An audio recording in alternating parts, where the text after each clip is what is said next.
বন্ধুরা, যারা লক্ষ্মী লাভ করতে চান তারা অতি অবশ্যই বাড়ির তুলসী তলায় দাঁড়িয়ে বলুন এই শব্দটি। আমি সুনিশ্চিতভাবে বলতে পারি যে আপনি 48 ঘন্টার মধ্যেই প্রচুর পরিমাণে আর্থিক উন্নতি করতে পারবেন। হ্যাঁ বন্ধুরা, আপনারা একেবারে ঠিকই শুনেছেন। আজ আমি আমার এই ভিডিওর মাধ্যমে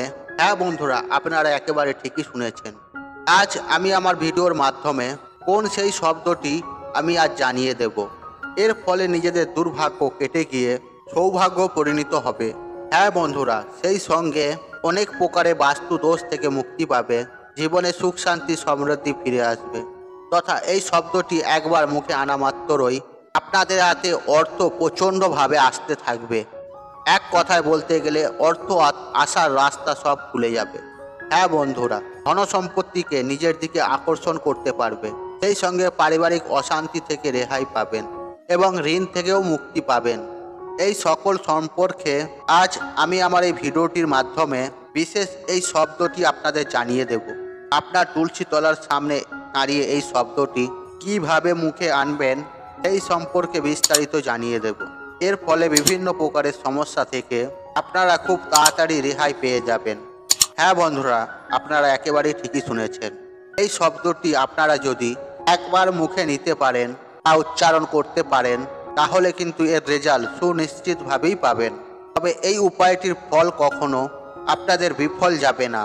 এই বিশেষ শব্দটি কি, যা আপনাকে তুলসী মঞ্চপের সামনে দাঁড়িয়ে বলতে হবে। এটি বলার আগে হিন্দু ধর্ম সংক্রান্ত বা বিশেষ কিছু কিছু তথ্য আপনাদের সামনে তুলে ধরব। তাই আজ আমার বলা এই ভিডিওটি প্রত্যেকটি মা বোন ভাই বোনেদের জন্য অত্যন্ত গুরুত্বপূর্ণ। বন্ধুরা, চলুন তাহলে ভিডিওর মূল আলোচনায় প্রবেশ করা যাক। তবে মূল আলোচনায় প্রবেশ করার আগে আপনি যদি আমাদের চ্যানেলে নতুন হয়ে থাকেন তাহলে চ্যানেলটি অবশ্যই সাবস্ক্রাইবার করুন এবং পাশে থাকা বেল আইকনটি ক্লিক করুন, কারণ আমি বিভিন্ন প্রকারে ভিডিও আপলোড করতে থাকি, যেমন বাস্তু টিপস, টোনা টোটকা, পুজো অর্চনা ও ইত্যাদি ধরনের, যা প্রয়োগ করার মাধ্যমে আপনার জীবনে থাকা সকল প্রকার সমস্যার সমাধান করতে পারবেন। চলুন এবার মূল আলোচনায় প্রবেশ করা যাক। তবে মূল আলোচনায় প্রবেশ করার আগে আপনারা আপনাদের গৃহে তুলসী মাতার উদ্দেশ্যে জয় মা তুলসী লিখে কমেন্ট অবশ্যই করবেন।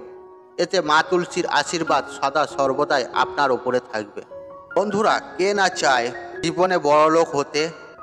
আপনারা প্রত্যেকেই চাই যে আমাদের জীবনে আসুক আর্থিক সমৃদ্ধি, সেই সঙ্গে সুখ শান্তি। বন্ধুরা, এই সুখ শান্তি ও আর্থিক সমৃদ্ধি খোঁজে আমরা সারা দিন বহু রকমের অক্লান্ত কঠোর পরিশ্রম করে থাকি। যে যেমন অর্থ উপার্জন করতে চায় সে সেরকম কাজ করে। বন্ধুরা, অনেকেই প্রচুর পরিমাণে অক্লান্ত কঠোর পরিশ্রম করে, পরিশ্রমের পর তারপর পরিশ্রম করে তারপর ফল পায়। কিন্তু আবারও কখনো কখনো দেখা যায় যে পরিশ্রমের ফল ঠিক পাওয়া যাচ্ছে না। পরিশ্রমের ফল ঠিক না পাওয়ার জন্য জীবনে আসে বাধা বিপত্তি, কষ্ট। তাই আজ আমি আপনাদের জানিয়ে দেব, যদি আপনাদের বাড়িতে তুলসী মঞ্চ থেকে থাকে তাহলে যে কোনো রবিবার দিন আপনার তুলসী মঞ্চে দাঁড়িয়ে উচ্চারণ করুন এই মন্ত্রটি। আমি সুনিশ্চিতভাবে বলতে পারি যে আপনি সুফল পাবেনই পাবেন। আপনি অতি অবশ্যই জীবনে উন্নতি করবেন। তাই বন্ধুরা, আপনারা অতি অবশ্যই চেষ্টা করুন বিশেষ এই শব্দটি তুলসী তলায় একবার দাঁড়িয়ে শব্দটি মুখে আনতে। এর ফলে আপনার জীবনে সুনিশ্চিতভাবে সুখ শান্তি সমৃদ্ধির ছোঁয়া অবশ্যই আসবে। বন্ধুরা, আপনাদের এই মন্ত্রটি জপ করার জন্য অতি অবশ্যই তার আগে আপনার বাড়িতে থাকা তুলসী মঞ্চটিকে ভালো করে ধুয়ে সাফ সাফাই করে নিতে হবে। তারপর পুজো আরাধনাও করতে হবে। তবে এই তুলসী মঞ্চ যখন আপনারা ধোবেন তখন একটি বিষয় অতি অবশ্যই মাথায় রাখবেন। আপনি এই উপায় বা ক্রিয়াটি করতে যাচ্ছেন রবিবার দিন। আর শাস্ত্র মতে আপনারা প্রত্যেকেই জানি, আর রবিবার দিন তুলসী গাছে জল দেওয়া বলুন কিংবা তুলসী মঞ্চে সন্ধ্যার প্রদীপ দেখানোই বলুন, এগুলি একদমই করতে নেই। কারণ শাস্ত্রে এগুলি উল্লেখ করা রয়েছে যে রবিবার দিন যে মাতা তুলসী নির্জলা উপবাস করে প্রভু শ্রী হরির জন্য। তাই বন্ধুরা, আপনারা তুলসী মঞ্চটিকে ভালো করে পরিষ্কার পরিচ্ছন্ন করে নেবেন। তারপর সন্ধেবেলায় আপনারা যেভাবে সন্ধ্যা দেন ঠিক সেভাবেই সন্ধ্যার প্রদীপ দেখাবেন। তবে আপনার তুলসী মঞ্চে দেখানোর কোনো প্রয়োগ নেই। আপনি আপনার ঠাকুর ঘরে আপনার বাস্তু দেবতাকে বা প্রতিটি দরজায় আপনি এই সন্ধ্যার প্রদীপ দেখাবেন। সেই সঙ্গে সঙ্গে বাড়িতে ধূনার ধোঁয়া অবশ্যই দেবেন। আপনাদের সামর্থ্য অনুযায়ী মা লক্ষ্মীর পুজো আরাধনা করবেন। তারপরে আপনার পুজো আরাধনা হয়ে যাওয়ার পরে আপনি আপনার তুলসী তলায় মাতা তুলসীর মহারানীর উদ্দেশ্যে ও মা লক্ষ্মীর উদ্দেশ্যে এই শব্দটি তথা এই মন্ত্রটি আপনারা জপ করতে পারেন। তাই শ্রদ্ধা মনে এই মন্ত্রটি জপ করুন। তার ওই সঙ্গে একটু খেয়াল রাখুন যা আপনার এই কাজে কোনো বাধা না ঘটে। বন্ধুরা, সেই সঙ্গে আমি আপনাদের একটি বিষয় জানিয়ে রাখি যে আপনাদের তুলসী তলায় অর্থাৎ তুলসী মঞ্চের আশেপাশে কখনোই নোংরা আবর্জনা রাখবেন না। সেই সঙ্গে সঙ্গে আপনারা আপনাদের তুলসী মঞ্চের পাশে জুতো খুলে রাখবেন না। অনেক সময়তেই দেখা যায় বাড়ির উঠানে তুলসী মঞ্চের আশেপাশে হুটহাট করেই জুতো বা চপ্পল খুলে রাখেন। এটি অত্যন্ত খারাপ। এই দিকে বিশেষ একটু নজর রাখবেন। সেই সঙ্গে সঙ্গে বন্ধুরা, অনেক বাড়িতে দেখা যায় তুলসী গাছ রয়েছে ও তুলসী মঞ্চ রয়েছে এবং তুলসী গাছের কাছেই ভিজে জামা কাপড় শুকোতে দেওয়ার জন্য ঝুলিয়ে দেওয়া হয়। এই পরনের ভিজে জামা কাপড় যাতে না এই তুলসী গাছে স্পর্শ হয় সেদিক থেকেও অতি অবশ্যই খেয়াল রাখবেন।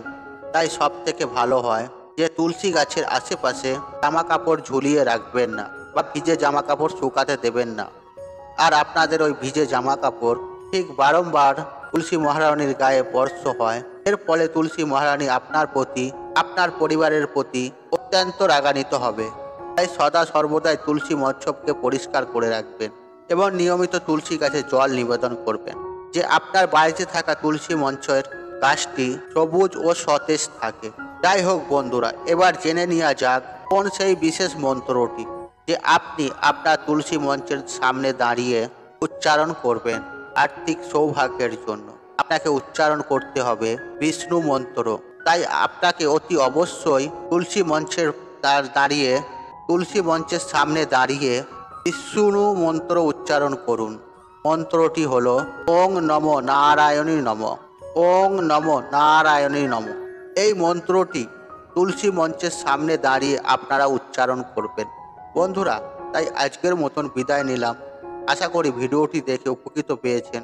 তাহলে ভিডিওটি লাইক করুন, কমেন্ট করুন এবং বন্ধু বান্ধবের সাথে শেয়ার অবশ্যই করুন। মনে রাখবেন, আপনার একটি শেয়ার অনেক মানুষকে উপকৃত করে তুলতে পারে।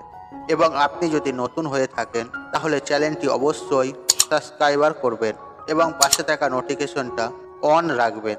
এই রূপ নিত্য নতুন ভিডিও সবার আগে দেখার জন্য। ঈশ্বর আপনার মঙ্গল করুক। আপনি সুস্থ থাকুন, আপনি ভালো থাকুন ও আপনি নিরোগ থাকুন। জয় মা তুলসী, জয় মা তুলসী।